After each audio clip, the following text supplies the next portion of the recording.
आज हम ओला S1 Pro Gen 1 में हिल क्लाइंब टेस्ट करने वाले हैं। इस पहाड़ नीचे से ऊपर तक 7.5 किलोमीटर एंड ऊपर से नीचे तक 7.5, टोटल 15 किलोमीटर है। सो हम इस 15 किलोमीटर चलाकर रेंज कितना इम्पैक्ट होगा आज देखने वाले हैं। पहाड़ चढ़ते वक्त तो रेंज गिरेगा, लेकिन नीचे आते वक्त स्कूटर में कोस्टिंग रीजनरेशन भी है, मैनुअल रीजनरेशन भी है, तो उससे हम स्कूटर में रेंज ऐड कर सकते हैं। लेकिन कितने रेंज ऐड कर सकते हैं आज देख लेंगे। सो फार हमने 300 मीटर्स चलाया, 63 किलोमीटर ऑफ रेंज बचा है इन नॉर्मल मोड। एंड हम पहाड़ चढ़ते वक्त रास्ते में eco mode, normal, sports and hyper mode, every driving mode पे हम चलाकर टेस्ट करेंगे क्या स्कूटर एवरी ड्राइविंग मोड में चढ़ सकता है कि नहीं। एंड आज वाले राइड में कोई पिलियन नहीं है, तो अगर सिंगल एडर के साथ ही स्कूटर स्ट्रगल किया तो पिलियन के साथ स्कूटर और स्ट्रगल कर सकता है। अगर एनी ड्राइविंग मोड में स्ट्रगल किया तो पहाड़ ऑलरेडी स्टार्ट हो चुका है। So far scooter is very comfortable riding in normal mode. And वहाँ पर जो लोग खड़े हैं वो लोग सब कोई हेलमेट नहीं पहने हैं, पुलिस ने पकड़ लिया। एंड यहाँ पर इतने लोग हैं देखो रास्ते में, जो पेड़ के नीचे छिपा के दे आर वेटिंग ताकि पुलिस चला जाए या फिर कोई आकर helmet they, what ever the plan is. But ये भी अब आगे पकड़ने वाले हैं पुलिस के साथ। Always wear helmets and ride, particularly पहाड़ वाले रास्ते में। उसके बगैर ऑफकोर्स इस रास्ते में बहुत मजा है, I understand, but safety is a priority. So far riding scooter in normal mode in this पहाड़ is very comfortable. 61 kilometre of range बचा ऐसा दिखा रहा है। अब इस राइड के साथ एक इंटरेस्टिंग चीज़ है कि हम इस पहाड़ ऊपर तक जाकर नीचे आने के बाद वहाँ से 55 किलोमीटर जाना होगा फॉर द नियरेस्ट चार्जर। अभी हमारे पास 60 किलोमीटर का रेंज ही बचा है। So that ride is gonna be really exciting. उस वीडियो का लिंक भी मैं यहाँ राइट साइड ऊपर को एंड नीचे डिस्क्रिप्शन में भी उसका लिंक डालूंगा। उसमें क्या हम इस हिल टेस्ट के बाद मैं घर पहुँच सकता हूँ या नहीं, even I don't know, let's see. And by the वे इस रास्ते में हम स्कूटर का हाई स्पीड टेस्ट नहीं करेंगे, because this is not a route जहां पर हाई स्पीड को टेस्ट करें। टॉप स्पीड एंड स्कूटर का लिमिट्स कॉन्स्टेंटली 110 एंड 115 में चलाते चलाते स्कूटर का लिमिट्स हमने टेस्ट किया है दूसरा वीडियो ऑन हाईवे, उसका लिंक भी आपको नीचे डिस्क्रिप्शन में मिल जाएगा। दिस राइड को जस्ट एंजॉय करना, रास्ते को एंजॉय करना, पहाड़ चढ़ना का एंजॉय करना, इस सीनरी को एंजॉय करना एंड रेंज ड्रॉप के ऊपर नजर रखना। इसका हैंडलिंग इज वेरी कंफर्टेबल, मतलब इस तरह के सांप जैसा रोड में भी this scooter is very comfortable to handle and very silent है इस रास्ते में। द ओनली थिंग जो इस रास्ते में मुझे कॉन्शियसली फील हो रहा है कि the brakes are slightly inconvenient. The rear brake and the front brake का angles and the positioning and the strength of the braking थोड़ा फर्क है, मतलब एक्स्ट्रा फोर्स के साथ खींचना पड़ रहा है द रेयर ब्रेक को the front break. Probably it is a thing about this scooter, not about every scooter. अगर आपके स्कूटर में भी ऐसा है, आप जरा नीचे कमेंट्स में आपका एक्सपीरियंस शेयर कर लेना। सो फार हमने 2.5 किलोमीटर चलाया। आज रास्ते में मैं कहीं पे भी नहीं रोकने वाला हूँ, बहुत ज़्यादा बंदर रहेगा यहाँ पर and I am very scared of monkeys. तो हम सीधा राइड ऊपर तक जाकर ऊपर से हम वापस नीचे आकर तब डिस्कस करेंगे रेंज कितना आया है। रेंज अपडेट, सो फार हमने 3 किलोमीटर चलाया एंड 57 किलोमीटर ऑफ रेंज बचा है। जब हमने इस राइड स्टार्ट किया था 63 किलोमीटर दिखा रहा था ऑन द डैशबोर्ड, मतलब हमने अप्रोक्सीमेटली 5.5 to 6 किलोमीटर रेंज खर्चा किया था टू राइड फॉर 3 किलोमीटर्स। अब यहाँ पर एवरी टर्निंग के पास स्लोप बढ़ता जाएगा। सो फार नॉर्मल मोड इतने स्लोपी रोड्स में भी बहुत कंफर्टेबली चल रहा है। Only worry is the road grip, उतना स्ट्रॉन्ग एक कॉन्फिडेंट द ग्रिप नहीं बन रहा है ऑन द रोड, थोड़ा सा स्लिपरी जैसा फीलिंग हो रहा है। इस रास्ते में हमने बहुत ज़्यादा स्कूटर्स को ट्राई किया है, रिवोल्ट को, एथर को, एंड स्कूटर में there is slightly less confidence in turning. And उसके साथ स्कूटर का ब्रेक्स भी काफी स्ट्रॉन्ग है एंड वेरी अनबैलेंस्ड है। उसका मतलब जब भी रास्ते में पानी या मिट्टी हो, there is a very likely chance that tyre will skid. ऐसा हमको अभी रास्ते में 2-3 बार ऑन हाईवे हुआ है। पर्टिकुलरली इस टाइप ऑफ टर्निंग्स में मिट्टी है तो स्किड होने का चांसेस बहुत होता है स्कूटर में। The problem is with the brakes calibration, both front and brakes are disc brakes, but calibration दोनों का बराबर नहीं है to balance the scooter out. अब यहाँ पर एको मोड में ट्राई करके देखेंगे। थोड़ा सा लोड ले रहा है scooter, but it is going fine. बहुत धीरे से चल रहा है लेकिन चल रहा है। 4.5 किलोमीटर चलाया हमने, एको मोड में 64 किलोमीटर बचा है। अभी चार्ज हमारे पास 38% बचा है। We consumed 6% of charge to ride 4.5 kilometres. अब यहाँ पर स्लोप बढ़ रहा है, स्कूटर थोड़ा स्ट्रगल कर रहा है। सी मैंने फुल थ्रॉटल दिया हूँ, scooter is struggling to climb but it is climbing. Okay, now let's try in normal mode. इसका नॉर्मल मोड में तो बहुत आराम से चल रहा है, वेरी कंफर्टेबली, कोई इश्यू नहीं है। अब यहाँ पर स्पोर्ट्स मोड ट्राई करेंगे। स्पोर्ट्स मोड में तो बिल्कुल इश्यू नहीं है, वेरी आराम से कंफर्टेबली लाइक मक्खन चल रहा है। ओके, अब यहाँ पर स्लोप ज़्यादा है स्पोर्ट्स मोड में। अब यहाँ पर ट्राई करेंगे, नो प्रॉब्लम्स एट ऑल, यहाँ पर भी very comfortable. Let's try in hyper mode now. Hyper तो बिल्कुल इश्यू नहीं है। रेंज अपडेट, 37% ऑफ चार्ज बचा है, मतलब 7% ऑफ चार्ज खर्चा किया एंड 5.5 किलोमीटर चलाया सो फार। अब यहाँ पर जो कर्व आ रहा है यहाँ पर ट्राई करेंगे इन हाइपर मोड, उसके बाद हम एको मोड ट्राई करेंगे। आई वेरी हाईली डाउट उस दूसरे स्लोप में एको मोड में स्कूटर चढ़ सकता है कि नहीं, because it is very tall slope. यहाँ तो हाइपर मोड में कोई प्रॉब्लम ही नहीं है, वेरी कंफर्टेबली चढ़ा। अब यहाँ से let's try in eco mode. अब यहाँ पर आई वेरी हाईली डाउट गाड़ी रुक जाएगा।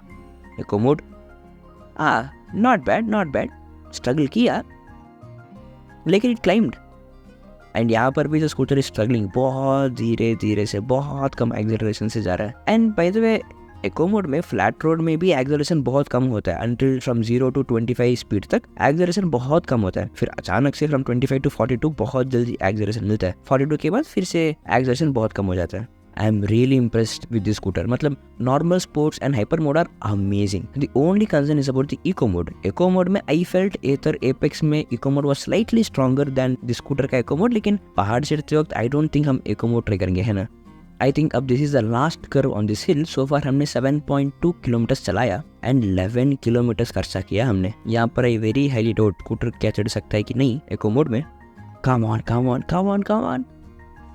I think it's struggling a lot. Okay, at least अच्छी है कि रास्ते में गाड़ी रुका नहीं, धीरे धीरे से भी चढ़ रहा है लेकिन चढ़ गया है। लेकिन स्कूटर बहुत लोड ले रहा है, आई कैन फील इट। देखते हैं अब स्कूटर कब तक ऊपर पहुंच सकता है। हाँ, परफेक्ट, पहुंच गए। Okay, now let's go back to the normal mode now.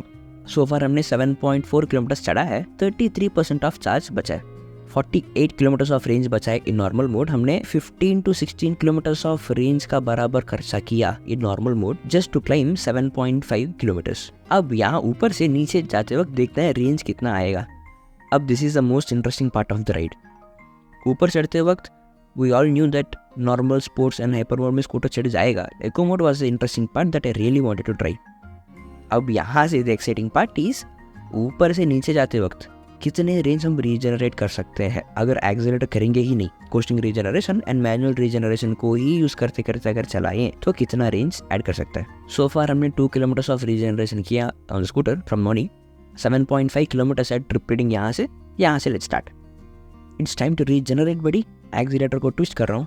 This manual regeneration थोड़ा एथर एपेक्स का मैजिक ट्विस्ट से सिमिलर, लेकिन द पॉइंट इज ओला में दिस रीजनरेशन बहुत पहले से ही है। The Ather launched the magic twist अभी recently. Feature wise both will feel the same as a rider. आप जब चलाओगे दोनों आपको एक ही जैसा फीलिंग देता है। You have to twist the accelerator to the other side and scooter will take care of the regeneration, लेकिन वो भी till a certain speed limit only, because 15 या 10 kmph स्पीड से कम जाएंगे तो वहाँ रीजनरेट करने के लिए ज्यादा पावर भी नहीं बचेगा। अब इस रास्ते में the interesting thing about the regeneration is हमको पूरा का पूरा थ्रॉटल को घुमाकर कंप्लीट रीजनरेशन नहीं करना है। अगर कर लेंगे तो गाड़ी रुक जाएगा, फिर से एक्सेलरेट करना पड़ेगा। उसकी जगह हमको ये करना है, रीजनरेशन को एक पर्टिकुलर स्वीट स्पॉट पकड़ना है ऑन द एक्सेलरेटर, जहां पर रखें डैशबोर्ड पे ग्रीन इंडिकेटर रखकर रीजनरेट भी होता है, एट द सेम टाइम गाड़ी आगे भी जाता है। सो बेसिकली डैशबोर्ड पे ये है कि अगर एक्सेलरेट करेंगे तो ऑरेंज कलर दिखता है, रीजनरेट करते तो ग्रीन लाइट दिखता है। अगर स्वीट स्पॉट को हम सही पकड़े तो डैशबोर्ड के ऊपर व्हाइट कलर आना चाहिए और ग्रे कलर आना चाहिए, indicating it is neither regenerating nor accelerating, मतलब you are basically consuming zero power। so far हमने 700 मीटर्स चलाया। so far रेंज उतना ही है, कोई खर्चा नहीं हुआ। अभी we have 33% ऑफ चार्ज। अगर रीजनरेशन सब सही चला हमको रेंज एंड चार्ज ऐड होना चाहिए टू 34%, 35%। अब दिस रेंज जो भी ऐड करेंगे it will be a jackpot and a gold mine for me, because हमको यहाँ नीचे जाने के बाद वहाँ से I'll have to ride for 55 kilometres. Charge सिर्फ 33% ही बचा है and range estimate is also 48 kilometres only in normal mode. मुझे 55 किलोमीटर जाना है। All this regeneration will add a lot of value to me in that ride. क्या आपने देखा, चार्ज अभी 33% से 34% हुआ है। We just added 1% of charge. Wow, very strong regeneration हो रहा है स्कूटर में। सो फार हमने ऊपर से नीचे को 1.7 किलोमीटर ही चलाया, उसमें हमने 1% ऐड कर लिया ऑलरेडी। अब यहाँ से नीचे को समवेयर अराउंड 4.2 किलोमीटर और बचा है। आई एम रियली एक्साइटेड हम टोटल कितना रेंज एंड चार्ज ऐड कर सकते हैं स्कूटर में। इतना स्ट्रॉन्ग मैंने एक्सपेक्ट नहीं किया। जब मैंने एथर एपेक्स में चलाया था एंड एथर 40X में भी चलाया था, we regenerated somewhere 2% of charge तक हमने रीजनरेट किया। लेकिन मुझे लग रहा है कि ओला S1 Pro में एथर एपेक्स, एथर 40X से भी बहुत स्ट्रॉन्ग रीजनरेशन है, ऐसा लग रहा है। जब हम इस रास्ते को पूरा हम कंप्लीट कर लेंगे तब पूरा का पूरा समझ में आ जाएगा। No acceleration at all, just constantly maintaining the regeneration. Speed को हम 26-27 में ही रखेंगे, तभी इस रास्ते में रीजनरेशन हो रहा है एंड स्कूटर कंट्रोल में भी है। एंड रोड का स्लोप जैसे बढ़ते बढ़ते जा रहा है, हम ज़्यादा रीजनरेट भी कर पा रहे हैं। सो फार हमने 2.5 किलोमीटर चलाया, 1% ऑफ चार्ज ऐड किया। सी अब यहाँ पर we are neither accelerating nor regenerating, plain white grey colour का interface on dashboard to indicate that acceleration and regeneration दोनों बराबर है, they are cancelling out each other. It is exactly this जो मैं कह रहा था, दैट स्वीट स्पॉट जहाँ पर it is not accelerating not regenerating but गाड़ी आगे जाएगा।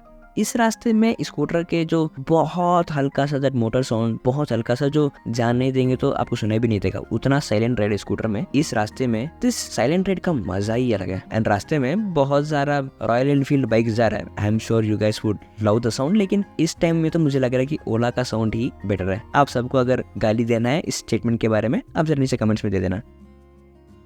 सो फार हमने 3.5 किलोमीटर चलाया, टोटल हमने नीचे से ऊपर को एंड ऊपर से यहाँ तक 11 किलोमीटर चलाया out of 15 kilometres. 1% of charge ही सो फार ऐड कर पाया। I am hoping in a few minutes will go to 35% also. Constantly हम रीजनरेट करते ही जा रहे हैं। I mean the regeneration is very strong man. आपको ब्रेक लगाने की जरूरत बहुत कम है, अनलेस स्लोप बहुत है एंड स्पीड बहुत कम हो गया to 15 and 10 kmph, only in those cases आपको ब्रेक लगाना पड़ेगा, वरना the regeneration is doing the majority of the slowing down.